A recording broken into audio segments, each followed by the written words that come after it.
모빌리티 서비스를 쉽고 편하게 제공하면서 혁신의 아이콘으로 찬사받던 카카오 모빌리티가 한순간에 적폐 기업으로 추락하고 있습니다. 택시와 대리운전 등 소상공인과 정면 충돌을 빚으면서 여론이 급격히 악화된 탓인데 돌파구를 마련하는 것도 쉽지 않아 보입니다. 이준호 기자가 보도합니다. 택시와 대리운전, 퀵서비스, 택배 등의 서비스를 제공하는 카카오 모빌리티. 카카오가 미래 핵심 비즈니스 모델로 키워온 종합 모빌리티 기업입니다.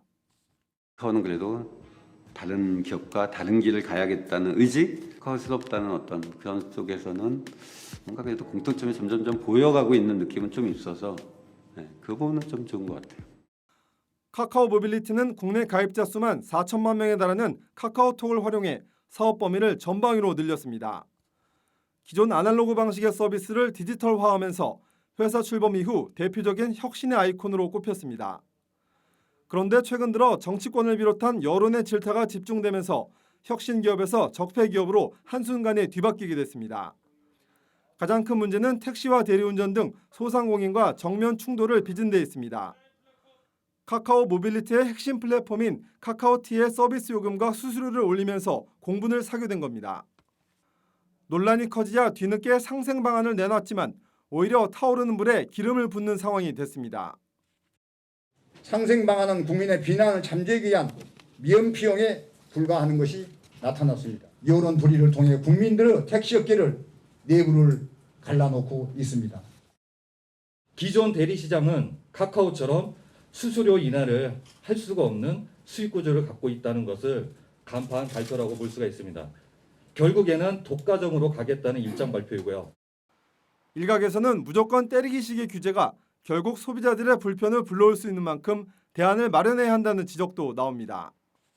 카카오 너는 이것만 하고 나머지는 하지 마라. 이렇게 그 기관 규제로 가는 것보다는 중소상인의 피해를 줄이면서 핀테크의 장점을 살릴 수 있는 그 밸런스를 맞추는 게 정부 정책의 굉장히 중요한 과제다. 상황이 이렇다 보니 문어발식으로 확장을 거듭해온 카카오 모빌리티의 행보에도 상당한 변화가 예상됩니다. 최근 3, 4년 사이에 굉장히 빠르게 성장했잖아요. 그래서 그에 따른 좀 후폭풍이 있는 것 같고, 그리고 다양한 영역에서 이제 플레이를 하다 보니까 작은 이제 업체들과 좀 더 이제 갈등, 이제 트러블이 좀 생길 수도 있다. 그래서 그 대표적인 게 이제 모빌리티라고 생각이 되고요. 실제로 꽃과 샐러드, 간식 등 배달 중개 서비스는 이미 철수를 결정했습니다. 핵심 사업은 아닌 터라 큰 손실을 미치지 않겠지만 지난해 130억 원의 영업 적자를 기록했던 실적 개선은 요원해질 전망입니다. 한국경제TV 이준호입니다. 이렇게 혁신의 아이콘이었던 카카오 모빌리티, 결국 업계와의 갈등 속에 한 발 물러서는 모양새입니다. 그런데 이런 행보에도 분위기는 풀리지 않고 있는데요. 과거의 타다 사태가 재현이 될 것인지 아니면 타다와는 다른 또 새로운 활로를 모색할 수 있을 것인지 오늘 자세하게 살펴보겠습니다. 성장기업부 유호성 기자 나와 있습니다. 예, 유 기자, 일단 카카오 모빌리티가 상생안을 내놨음에도 분위기가 좀 풀리지 않고 있는 것 같습니다. 택시와 대리운전 업계에서는 뭐 면피용 상생안이다 이렇게 좀 강도 높게 비판을 하고 있는 것 같은데 정확하게 어느 부분을 꼬집고 있는 겁니까? 우선 택시와 대리업계는 카카오가 내놓은 상생안의 앱 사용료와 수수료 문제를 전혀 다루지 않고 있다고 주장하고 있습니다. 예. 카카오는 골목 상권 침해 논란이 커지자 상생안을 통해 스마트 호출 서비스를 폐지하고 프로 멤버십 이용료를 인하하는 방안을 발표했는데요. 특히 논란이 된 부분은 프로 멤버십 이용료 인하 부분이었습니다. 프로 멤버십은 택시기사들이 일정 금액을 내면 배차콜을 우선 받을 수 있는 혜택을 제공하는 서비스인데요. 예. 이 카카오가 월 9만 9천 원이던 요금을 월 3만 9천 원으로 인하하는 방안을 내놨지만 택시업계는 프로 멤버십을 아예 폐지해야 한다고 주장하고 있는 겁니다. 예. 택시기사들은 멤버십 제도가 가입자와 비가입자 간의 갈등을 유발하고 또 이 같은 사태가 잠잠해지면 언제든 다시 요금을 올릴 가능성이 높기 때문에 이 같은 주장을 펼치고 있는 겁니다. 프로 멤버십 부분을 택시 업계에서는 아예 폐지하자, 좀 이런 주장을 펼치고 있는 겁니다. 자, 그리고 그동안 택시 업계에 비해서 많이 좀 가려져 있었지만 지금 대리업계에서도 비판이 거센 상황이던데요. 예, 그렇습니다. 이 대리업계도 카카오 모빌리티가 내놓은 상생안, 그중에서도 0에서 20%의 변동 수수료제에 대해 비판의 목소리를 높이고 있는데요. 예. 기존의 콜 대리업계의 경우 10에서 20%의 수수료를 책정해 대리기사를 소비자와 연결한 대가로 받아갔는데 이 카카오 모빌리티의 상생안이 제시한 0% 수수료가 대리업체 입장에서는 불편하다는 겁니다. 오히려요? 예. 그래서 0% 수수료를 제시하고 있기 때문에 대리기사들을 위주로 카카오 대리 쏠림 현상이 심화될 것이고 이로 인해 독과점이 발생할 것이라고 주장하고 있습니다. 예. 독과점이 심화될 경우 중소대리업체들은 이를 버티지 못하고 고사하게 되고 이는 곧 수수료 인상으로 이어져 소비자와 대리기사가 피해를 볼 것이라고 보고 있는 겁니다. 예. 카카오 모빌리티는 이러한 대리기사들의 비판에 결국 추진하던 콜 대리업체 인수를 포기한다는 소식을 전하기도 했습니다. 일단 공통적인 의견이 이 이슈가 잠잠해지면 카카오가 다시 뭐 요금이나 수수료를 인상할 수 있다. 좀 이런 부분들을 지적을 하고 있는 것 같은데 확실히 신뢰도가 많이 떨어졌다. 이런 생각이 듭니다. 자, 지금 이렇게까지 부정적인 여론이 좀 확산이 되다 보니까 기업 상장 일정에도 좀 크게 차질이 있지 않습니까? 예, 그렇습니다. 이 골목상권 침해 논란이 커지면서 카카오가 발표한 상생안이 결국 카카오 모빌리티의 몸집을 줄이는 결과로 이어지고 있기 때문인데요. 예.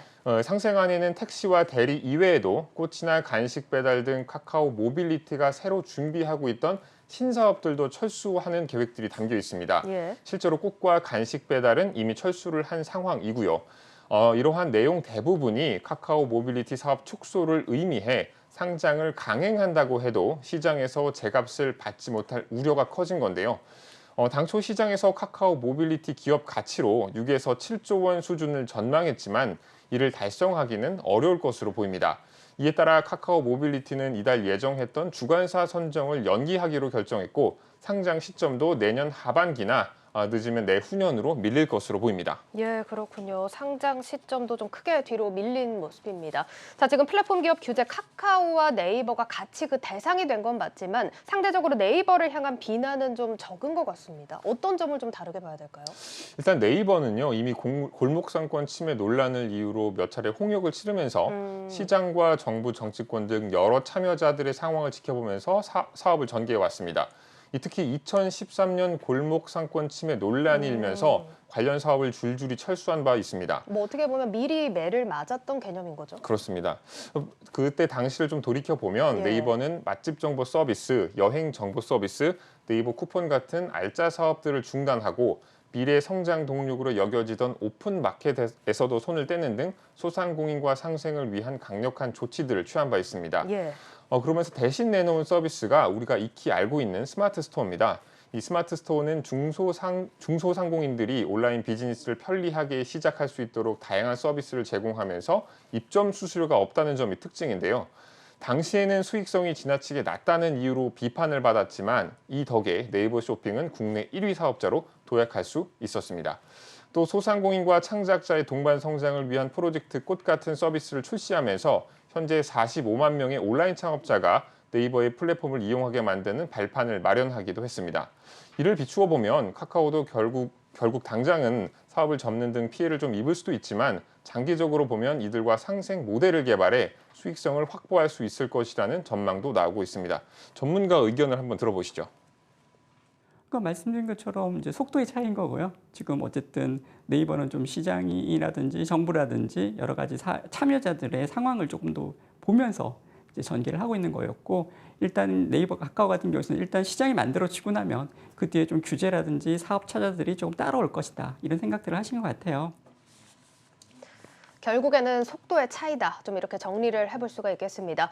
오늘 보셨다시피 플랫폼 기업 규제를 두고 카카오와 네이버의 입장은 좀 차이가 있는데요. 카카오가 그동안 브레이크 없이 무섭게 성장을 해온 만큼 상생 또 협력 방안 시급하게 강구해야 할 것 같습니다. 성장기업부 유호성 기자와 함께했습니다. 잘 들었습니다.